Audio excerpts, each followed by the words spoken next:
Halo semuanya, jumpa dengan gua Chandra di channel Terapin Tekno. Belakangan ini kita selalu ngikutin perkembangan HP gaming nih, terutama si ROG. Dari mulai ROG 6 yang dimana kita udah sempat review, itu HP beneran bagus, walaupun memang ada sedikit kendala pas waktu awal-awal launching terkait software update ya teman-teman. Lalu di ROG 7 memang itu HP udah bagus dan gak ada kendala sama sekali, cuman permasalahannya desainnya itu nggak ada perubahan, mirip sama seperti seri terdahulunya alias ROG 6. Sampai akhirnya di ROG 8 smartphone ini yang katanya punya identik ciri khas gaming, tapi kalau kita lihat secara look ataupun desain smartphone itu kelihatan low profile banget. Sama katanya smartphone itu punya kamera sistem yang terbaik buat smartphone gaming ROG saat ini cuy. Masa iya sih? Nanti kita bakalan coba dan kita bakalan explore untuk masalah kameranya. Tapi sebelumnya kita bakalan bahas dari segi desain terlebih dahulu, yang dimana ini yang paling menonjol dari ROG 8 cuy. Gue pas waktu ngeliat ROG 8 ini yang tampil lebih low profile dan gak lebay gitu, gue langsung kaget dan langsung notice kayaknya ini HP udah bukan ranahnya seperti smartphone gaming. Tapi walaupun tetap smartphone itu masih menjual logo ROG gamingnya, ya pasti ya teman-teman, karena ini identik dengan smartphone gaming ya.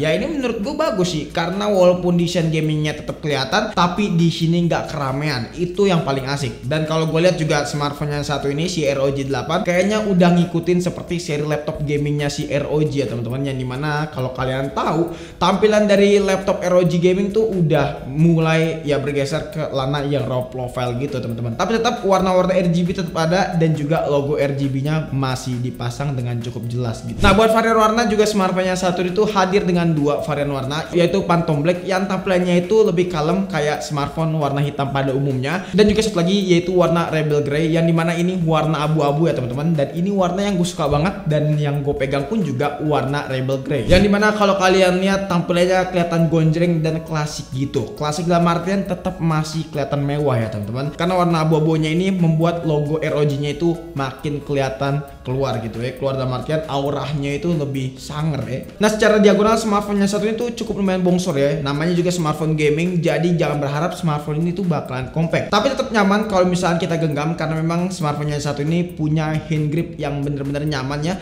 terutama buat smartphone ROG, karena memang secara bobot pun juga nggak terlalu berat, karena di angka 225 gram aja teman-teman. Ketebalannya juga kerasa pas ya teman-teman, jadi walaupun smartphone ini tebal tetap ngasih feel yang bener-bener nyaman cuy. Nah, buat kalau apapun smartphone itu terasa lengkap banget ya teman-teman, yang dimana di sini ada lubang USB Type C, ada 2 biji ya di bagian kiri dan juga di bagian bawah buat lubang charging, ataupun bisa kalian gunakan buat sebagai aksesoris lain. Terus juga di sini ada lubang speaker atas bawah yang pastinya, dan juga ada lubang jack 3,5 mm serta ada lubang SIM pastinya. Nah, buat masa speaker, smartphone itu punya 2 stereo speaker pastinya, dan yang gue bakal notice nanti ya untuk masa speakernya bagus atau enggak. Lalu yang kalian pasti notice ada dari sektor kamera, yang dimana modul kameranya ini kelihatan sangar dan tegas gitu teman-teman. Dan katanya memang smartphone yang satu ini ngejual kamera sentrik teman-teman. Nanti kita bakalan bahas bagian itu. Tapi sebelumnya kita pindah ke sisi depan terlebih dahulu. Kali ini ROG bener-bener rombak untuk masalah desain dan juga layarnya. Yang dimana desain layarnya smartphone yang satu ini udah pakai desain pansol ya teman-teman, seperti layaknya smartphone flagship pada umumnya. Dan menurut gue ini salah satu upgradean yang bagus banget, karena dengan menggunakan desain pansol kayak gini, bagian bezel atas bawah kanan kirinya itu kerasa simetris gitu. Buat spesifikasinya sendiri bisa dibilang sih udah gacor parah ya teman-teman, seperti panelnya yang udah pakai LTPO AMOLED 1 bidang color, refresh rate-nya 165 Hz dan juga udah support SDR10. Secara spek layar HP kayak gini tuh udah standar banget buat smartphone flagship di harga belasan juta. Menurut gua udah sosok lah kalau buat dipakai apapun layar dari smartphone yang satu ini. Experience-nya juga kerasa banget pas waktu gue pakai seperti nonton film, yang dimana bener-bener kerasa, apalagi buat diajak ngegame, yang dimana responsivitas dari layar ROG ini bener-bener bukan seperti layarnya Android belasan juta biasa ya teman-teman, karena memang ini smartphone gaming, jadi responsivitasnya tuh bener-bener kerasa responsif. Apalagi ditambah dengan fitur eye trigger, yang dimana ini fitur wajib banget buat smartphone gaming. Dan untuk eye triggernya di sini udah pakai sensor seperti di seri-seri sebelumnya, jadi secara estetika nggak mengganggu banget kalau misalnya kita menggunakan button.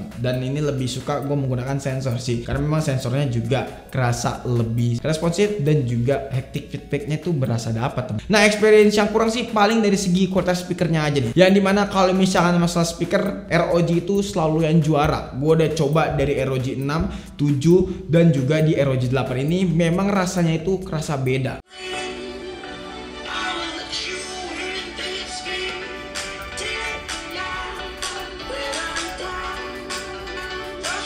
Secara experience rasanya itu tidak seperti ROG pada umumnya, yang dimana bassnya benar-benar tendang dan speakernya itu punya quality yang di atas seperti smartphone flagship lainnya teman-teman. Bahkan gue sempat compare speaker ROG 7 dan juga iPhone 15 Pro Max dan masih bagusan ROG 7 bahkan teman-teman. Tapi lain cerita dengan si ROG 8 yang speakernya itu kerasa biasa aja. Bukan dalam artian speakernya jelek, tapi tidak sama seperti di seri-seri sebelumnya teman-teman. Tapi tetap kalau misalkan buat nonton film sih kualitas speakernya masih kerasa oke. Main game pun juga demikian masih kerasa asik. Dan yang pasti kalau kita dengerin musik kencang-kencang ya, buat bagian backdoornya ini nggak berasa geter. Beralih ke bagian performance, kali ini ROG 8 ada yang spesial buat masalah performance-nya. Karena dia nggak cuma pakai SoC Snapdragon 8 Gen 3, tapi sekarang ngebawa fitur AI yang ngebantu banget buat para gamers, terutama buat player Genshin Impact. Nanti ya kita bakalan bahas fitur-fiturnya. Kita mulai dari benchmark terlebih dahulu. Sebelumnya disclaimer dulu ya, gua ngelakuin benchmark ini pada kondisi ruangan ber-AC dengan suhu 22 derajat Celcius. Jadi kalau misalkan hasil benchmarknya bakalan beda dengan teman-teman reviewer lain ataupun dari kalian juga yang beda untuk skor benchmarknya, ya itu wajar banget karena memang suhu dan ruangan ataupun situasi lingkungan itu sangatlah berpengaruh. Langsung aja ke aplikasi AnTuTu Benchmark, kita running selama 10 kali berturut-turut dan skor tertingginya itu dapat di angka 2.175.000-an. Sedangkan di Geekbench 6 buat single core-nya itu dapat di angka 2.305 dan untuk multicore-nya dapat di angka 7.144. Terakhir di 3D Mark Benchmark kita mendapatkan skor di kisaran 182.000-an teman-teman. Secara skor ini memang udah tinggi banget, tapi kita bakalan breakdown satu persatu terlebih dahulu. Jadi di aplikasi Amorekin ini terdapat 3 mode seperti biasa ya teman-teman. Di sini ada mode saving, mode dynamic dan juga mode X mode. Nah, kita bakalan benchmark satu-satu dari ketiga mode ini. Dari aplikasi AnTuTu Benchmark, saving mode-nya itu kita dapat di angka 1.180.000-an. Angka yang menurut gue tuh kecil banget karena di sini ada sedikit limitasi ya teman-teman. Lalu di dynamic mode di sini dapat di angka 1.590.000-an dan di X mode-nya kita dapat di angka 2.175.000-an yang tadi gue udah sebutin. Terus juga di Geekbench 6 kalian bisa lihat aja nih skornya antara single core, multi core dari ketiga mode ini, saving mode, dynamic mode dan juga X mode. Gue kalau nyebutin satu-satu sih bakalan panjang banget nih di Geekbench 6 ini. Terus juga di 3D Mark Benchmark buat saving mode-nya dapat di angka 8.887 dan dynamic mode-nya itu dapat di angka 11.164 dan di X mode-nya ini dapat di angka 18.240. Lalu nggak sampai di situ, buat masalah stability pas waktu kita geber di 3D Mark Benchmark, di sini buat mode saving memang lebih tinggi nih, stability-nya lebih bagus ya teman-teman, di angka 98%-an lah. Terakhir di CPU throttling kita jalankan 3 benchmark skenario nih, dari mulai 30 menit, 45 menit dan juga 60 menit. Hasilnya kalau kita lihat cukup baik di skenario 45 menit nih. Yang dimana di sini ada sedikit drop memang di angka 60-70%-an. Namun itu dikarenakan temperatur yang panas sampai nyentuh di angka 51 derajat Celcius.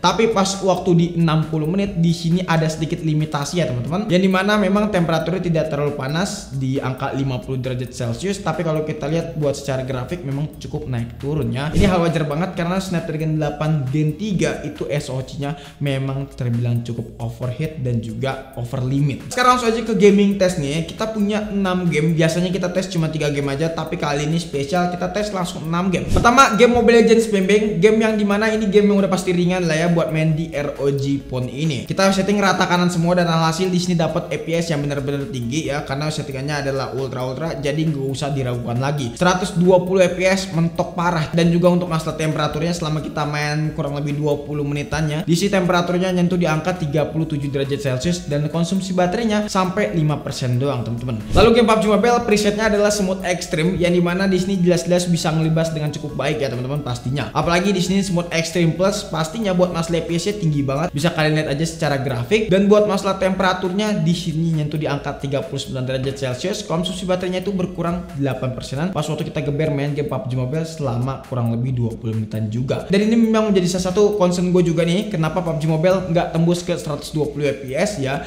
Dan memang untuk updatean kali ini belum bisa tembus 120 FPS, tapi gue harap selanjutnya bisa update sampai tembus 120 FPS. Lalu buat Genshin Impact jelas settingannya kita bakalan coba di highest 60 FPS ya teman-teman, dengan motion blur aktif pastinya. Dan kita lihat untuk masalah FPS ya di sini benar-benar stabil di angka 60 dan ini minim banget terjadi frame drop ya teman-teman. Walaupun memang secara temperatur agak sedikit lumayan panas di angka 42 derajat Celcius dengan pengurangan baterai itu kurang lebih 10%-an teman-teman selama main game Genshin Impact 20 menitan. Terus juga buat main game Max, udah lah ya, game ini nggak usah diragukan lagi karena game ini bisa libas dengan cukup baik teman-teman. Settingan rata kanan udah nggak usah diragukan diragukan lagi, pastinya bisa lancar. Apalagi ada fitur air trigger ya, jadi bisa kalian mainin dengan sangat amat maksimal gitu loh ya. Mau jump shoot, mau salto, mau kayang, silakan lah ya. Tapi sayangnya HP ini masih aja tetap kerasa buruk gitu pas waktu main game.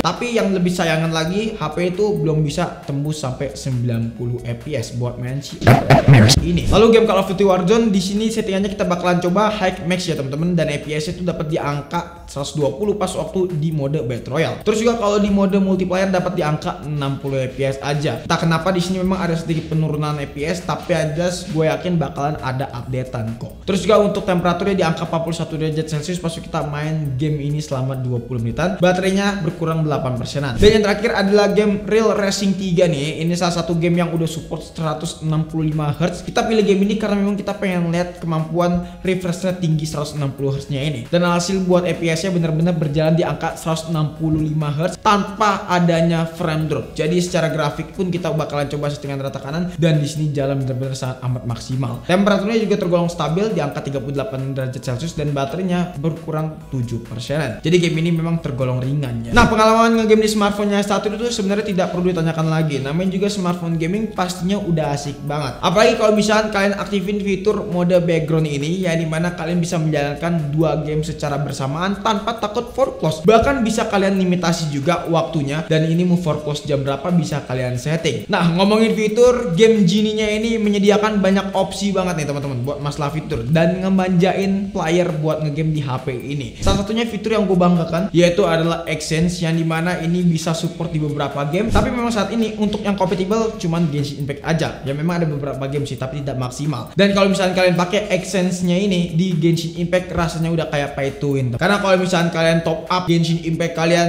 mau berapa juta pun juga ya tetap aja nggak bisa ada fitur Exchange-nya ini. Dan ini fitur yang benar-benar pay to win. Jadi Exchange ini kalau kita aktifkan di game Genshin Impact, kita bisa auto pick up. Yang dimana kalian udah tahu lah ya, kalau misalnya ada item drop jatuh pasti bakalan ke pick up secara otomatis. Terus juga ada auto run yang pastinya kalian gak capek-capek lagi tuh mainin analog ya teman-teman. Terus juga ada speed unconversion yang dimana ini berfungsi untuk nge-cut skin ya teman-teman. Jadi nggak usah lama-lama ngobrol-ngobrol panjang lebar ya. Tapi memang minusnya kalau misalnya kita nge-cut sini ini teman-teman, bakalan nggak tahu jalan cerita game Genshin Impact. Jadi saran gue juga usah diaktifin ya. Terus juga yang terakhir adalah quick escape, yang dimana ini adalah fitur yang benar-benar killer banget. Jadi kalau misalnya kalian lagi diserang sama musuh ataupun lagi farming dan tiba-tiba nge-stun ataupun kena stun ya, dan itu susah banget buat kabur. Nah, fitur ini tuh bisa auto kabur dengan sangat instan teman-teman. Jadi nggak usah panik ya, tinggal aktifin aja escape run ini teman-teman. Intinya fitur Exchange ini bener-bener pay to win banget kalau menurut gua, dan kalau misalkan kalian aktifin bakalan asik banget. Memang sayangnya untuk saat ini masih maksimal di Genshin Impact aja, tapi nggak usah khawatir,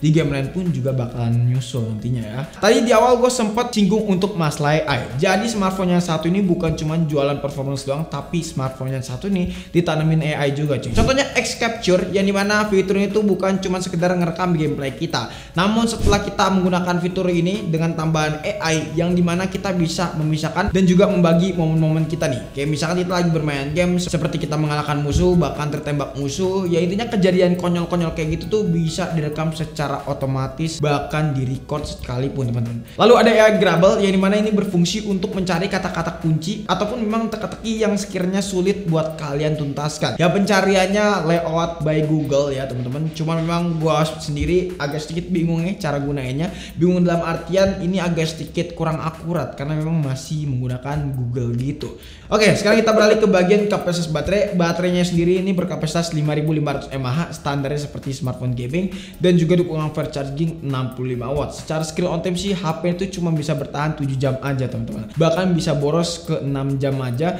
tinggal tergantung penggunaan kalian. Apalagi kalau misalnya penggunaan kalian pakai lampu RGB-nya ini bakalan kerasa boros memang. Itu gue bisa akuin ya teman-teman. Tapi untuk penggunaan non-stop sih nggak usah khawatir karena udah fast charging 65 watt. Sekarang kita beralih ke bagian kamera. Jadi kamera smartphone ini yaitu ROG 8 katanya jadi salah satu upgrade yang benar-benar drastis ketimbang seri sebelumnya. Dan memang itu terbukti pas waktu gue coba pakai kamera ini cuy. Kamera smartphone-nya lebih tepatnya. Kita langsung aja spill foto-foto yang dikasih dari smartphone-nya satu ini. Ya kalau kita lihat untuk kamera utama dari smartphone-nya satu itu punya hasil yang benar-benar cakep. Detailnya kelihatan tajam adem, warnanya kelihatan keluar dan juga tidak terlalu over sharpening. Di sini tuningannya benar-benar oke, mungkin karena bantuan ISP-nya juga kali ya. Tapi yang jelas memang ada sedikit upgradean dari kamera utama, terutama si ROG 8 ini daripada ROG sebelumnya. Tapi walaupun begitu tidak bisa menyaingi kamera flagship di kelas harga yang sama. Ya jadi kalau misalnya kalian tanya apakah ini cocok sebagai kamera centric smartphone, jawabannya enggak. Karena memang identitasnya masih kuat sebagai layaknya smartphone gaming gitu. Lalu untuk kamera malam sih gue sendiri cukup lumayan suka nih sama ROG 8 ini, karena kalau kita lihat hasilnya masih bisa mempertahankan dengan cukup baik walaupun memang ada sedikit distorsi dan juga noise-nya kerasa banget kalau misalkan memang dalam benar kondisi yang gelap-gelap banget.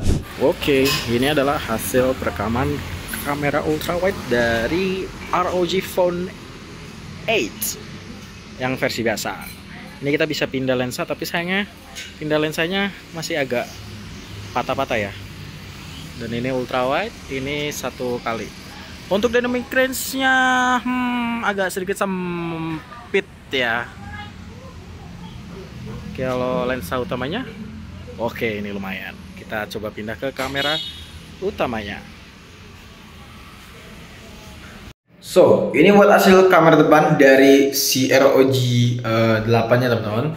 Dan ini resolusi Full HD 30 fps. Untuk kamera depannya cuma bisa sampai Full HD 30 fps aja. Hasilnya kurang lebih seperti ini. Yap, warnanya agak sedikit pucat kalau gue lihat ya teman-teman, kalau di indoor kayak gini. Cuman kalau di outdoor tadi warnanya cukup kontras, tapi di indoor agak pucat. Yap, bisa kalian lihat sendiri aja. Oke, kesimpulannya smartphone yang satu ini ROG 8 memang menjadi satu smartphone yang ada upgradable daripada seri sebelumnya. Yang paling berasa sih dari segi desain yang dimana lebih tampil low profile gitu, dan juga dari segi upgradean layar yang udah pakai desain pansol, jadi nilai plus buat smartphone yang satu ini. Tapi memang ada beberapa bagian yang disunat seperti speakernya, yang dimana speakernya jadi kerasa tidak sama seperti di ROG 6 ataupun ROG 7 yang kerasa bagus banget. Ya smartphone itu punya kualitas speaker yang biasa aja seperti smartphone flagship pada umumnya, dan juga memang rasanya beda banget gitu, udah gue rasain ya. Tapi untuk selebihnya seperti performance kamera memang ada upgradean, terutama untuk masalah kombinasi performance dan juga AI, karena smartphone yang satu ini bukan cuma jual performance aja tapi ngejual AI-nya juga. Jadi mungkin cukup sekian aja video kali ini. Kalau misalnya kalian punya pendapat atau punya pertanyaan, boleh banget kok tulis di kolom komentar. Pengen nanya secara privat, boleh banget DM di Instagram kita di @sreptekno. Chandra pamit, sampai jumpa di video selanjutnya. Oh ya, jangan lupa juga join ke komunitas Telegram kita, linknya ada di deskripsi. Dan sampai jumpa, bye bye.